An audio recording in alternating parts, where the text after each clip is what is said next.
Good morning. So this is Two Chicks coming to you again on a Tuesday morning. And I have to just tell you, Stephanie and I were just learning about face yoga. Talk to me in private if you want to learn more. It's great. So my name is Chantel Buerta. I'm a recruitment strategist and coach. This is Stephanie Wiem. Stephanie, introduce yourself to us quickly. Hi, as Chantal says, my name is Stephanie Wiem. I'm a creative designer, and right at this moment, it's my aim to get as many of you visible with creative content on your social media, and that's what I do.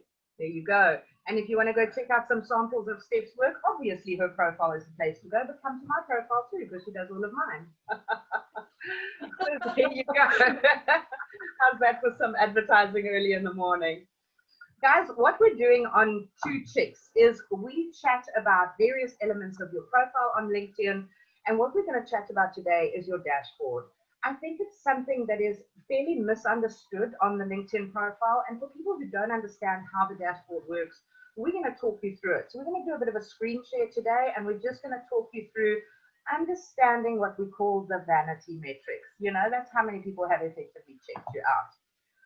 So let's go over to LinkedIn and let's have a look what we've got here. So this here is your dashboard. Very, very small little bar on your profile. And it is only private to you. So obviously no one else can see this information. This information is only for you. Now, Steph, tell me, I think I mentioned to you about the All-Star button. Do you have any idea what the All-Star button means? No. Mine has an all-star because I'm very competitive that way, but no, I don't know what an all-star button means. Right. So guys, I only learned this recently myself. If your profile in the dashboard has got this all-star button, it means that according to LinkedIn, your profile is fully complete, so they award you a gold star. But what it means practically is that your search rankings increase by 30%. So an all-star is something you need to strive for. Simple. There's some useless information. Awesome. All right, so we're going to talk about these two numbers: who viewed your profile and how many times you've appeared in search appearances. So from a business perspective, who viewed your profile is quite an important metric. So Stephanie, just take us through very quickly the purpose of tracking these numbers and how you increase this who viewed your profile. You know, Chantal, my opinion has always been that numbers are really just about vanity. So yes, it's important to know, and sorry if I'm glancing away, but my laptop is sitting next to me over here, so forgive me. So when the person who's viewed your profile is someone who found your headline interesting, someone who has heard about you and decided to go and have a look at your profile itself, and someone who you added value to on the specific post that they are finding themselves on. So you would, for argument's sake, say, let's say someone has shared a very profound piece of information. Excuse me. So someone has shared a very profound piece of information. And instead of just putting clap hands or some shit like that, you actually engage with it in a meaningful manner. So you add value to it, or not just a job well done or congratulations. Yes, those have their place, and don't let me take it away from you. But if you've got something concrete of value to add, not keyboard warriors, we do not abide by keyboard warriors, because you'll get yourself blocked and deleted very quickly. So let's not get on that. But yes, who viewed your profile comes from the value that you add on someone else's post, so they would be interested to go and see who you are. It's Chantal and I would be talking about someone over here, and she would mention someone and I would go and have a look at their profile as well. So that is who viewed your profile. So it's a value that you add on your posts, as well as someone that you want to know more about. Absolutely. And I think that's such a valid point. You've got to add value on LinkedIn. LinkedIn is about building and creating and starting conversation. And that's what we need to be driving at. And that is definitely how to increase your profile views. So if Absolutely. if you click on this button over here, it effectively takes you to a little graph. And Steph and I were just having a chat about this graph. Steph, tell us what your feeling is about this graph. What should we be aiming for in terms of this graph?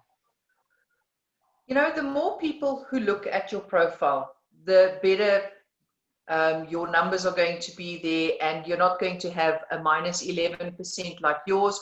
Or, let me tell you about mine. Mine's even worse, a minus 26% like mine. I feel better now. I don't like minuses. I really don't. Like I said, I'm competitive that way. So my aim is to add people to my network that will encourage them to search me out and to have a look at my profile so that my numbers are no longer in red and minuses, because I want a positive number over there. So as Chantal's is relatively flat over there, especially when she's in launch mode, or especially when she's in launch mode, that's where you see her graph going up. Once she's finished launching, people have now stopped looking at her profile, and then it flattens out again. But the aim is, obviously for me, because I'm so bloody competitive, is to have it always above in a black, or is it it shows in a green figure, am I right, Chantal? I think it shows in green, or does it show in blue? It's in blue. I'm not 100% sure, but yes, the minus red is not such a hot thing to have. So people who view your profile, you can see here, Chantal has had, and it only measures it for a period of 90 days. That's right. So from where the graph starts on the left-hand side to where the graph ends on the right-hand side, that's a period of more than 90 days. 90 days. 90 days. But the screen is too small. No, it's about 90 days. It's about 90 days. So you can gauge for yourself how interactive your profile is and how much value you add to someone else's feed with your comments. And that's why you want to have a positive number over there. Absolutely. And I think from a business perspective, as much as we talk about vanity numbers, a business wants to continuously increase their visibility. So keep an eye on this number. Don't get hung up on it, I think is the message. But keep an eye on this number and make sure that it's increasing. So thanks for your input there, Steph. I'm going to have a quick chat about search appearances over here and how important it is from a job search point of view. But I just want to mention post views. Just ignore this number in the middle here because it fluctuates depending on when last you posted something. If I posted something 5 minutes ago, it may well read 5 views. But if I posted something 2 or 3 hours ago, it's significantly higher as it is now. So let's look at search appearances. And something else that we can just add in there. Sorry, Chantal, if we can just add the post views as well. If you haven't posted for a while, but you have got a video or you've got an article, LinkedIn will automatically revert to either the article or the video. So you can have a video from 6 months ago, which was your last video, and an article maybe from six weeks ago. If you had made a post, LinkedIn will tell you then how many times your video has been viewed or how many times your article has been viewed. And that's why that number fluctuates all the time. And that's why don't get hung up on it. It's just vanity. It really is just vanity. Absolutely. But that makes sense what you say. So thanks for that, Steph.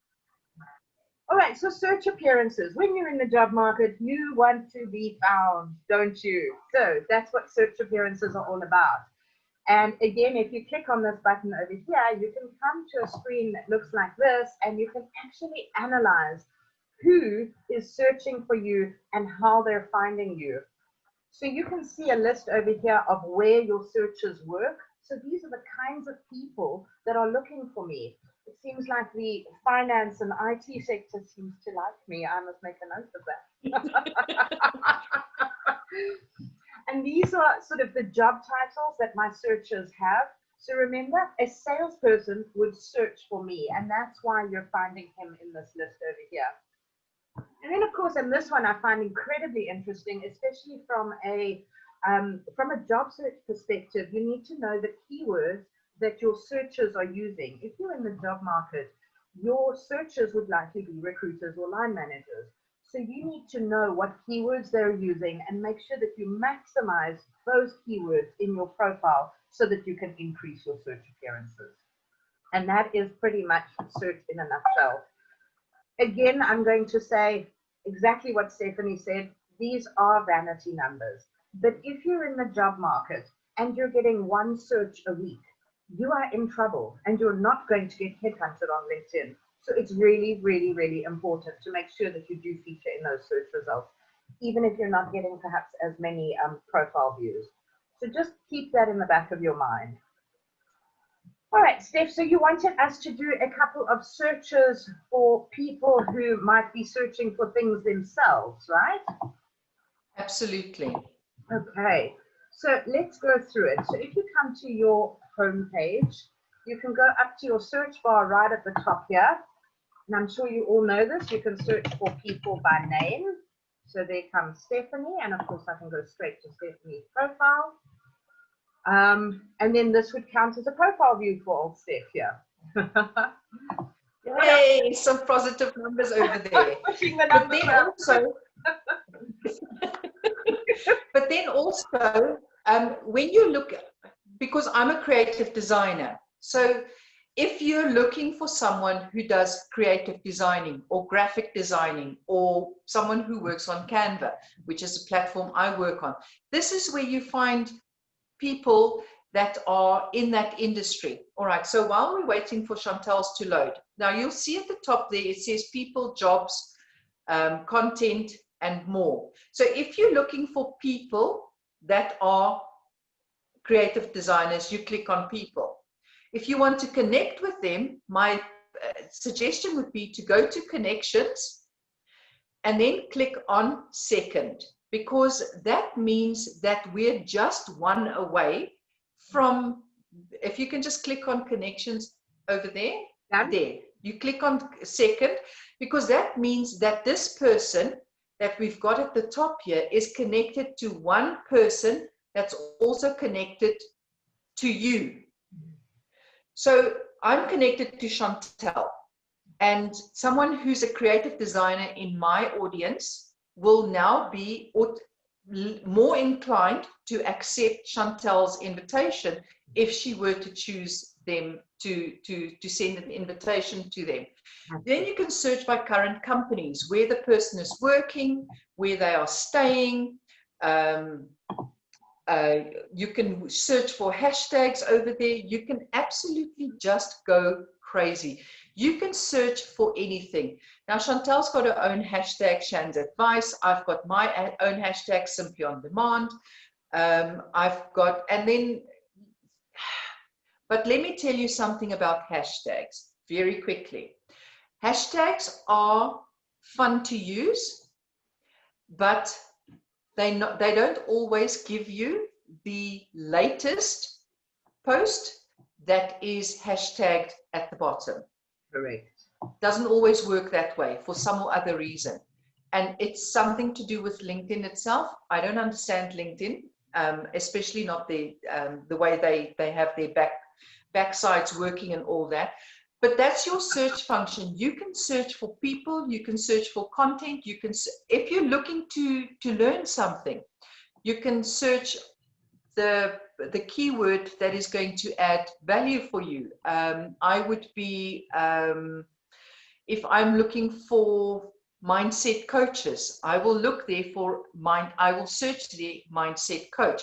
If I'm looking for someone to help me boost my confidence, and you know, despite the fact that I'm sitting here, I'm actually an introvert and I sometimes lack in self-confidence, but this is the search function that is available to you, that gives you the opportunity to really just search for absolutely anything and everything that may possibly even cross your mind.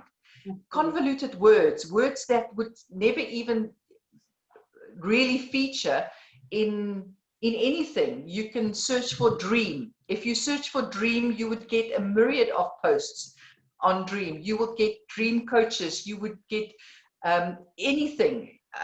Dream company. There's so much that you can have that will really, yes, Absolutely. DreamWorks. What's that? The movie company DreamWorks. Correct. You know, Correct. so whatever you find that you can search for, the search bar is hugely beneficial. Hugely beneficial. And go and use it, guys. I mean, you saw me while Stephanie was talking. I was struggling a little bit with the search because I had my filters on. So when you're doing a hashtag search, just clear your filters, you know. But definitely go and use that search functionality. And I think what's going to happen is LinkedIn is going to start popping in your brain. Just get creative with it. Like Stephanie says, type the word strategy in and see what comes out. You know, if you're looking for a strategic role or whatever the case may be. But yeah, so that in a nutshell is the dashboard. Use it, don't use it, but make sure that you are using LinkedIn for the right reasons. And the right reasons in my mind is to build online relationships that you can take offline, like Steph and my relationship. I call Stephanie a friend today because we met online and we built a relationship. 2 Chicks on LinkedIn started on LinkedIn. That's where we met, and that's where our relationship grew from. So we first were accountability buddies, then we collaborated, and now we're friends. And look at us now. Now we sit and we keep you entertained here for 10, 15, 20 minutes at a time, and you're actually watching this. Exactly. You know what? Vanity rocks. Love it. Thanks, Steph. We'll see you guys next week. All the best. Take care. Bye.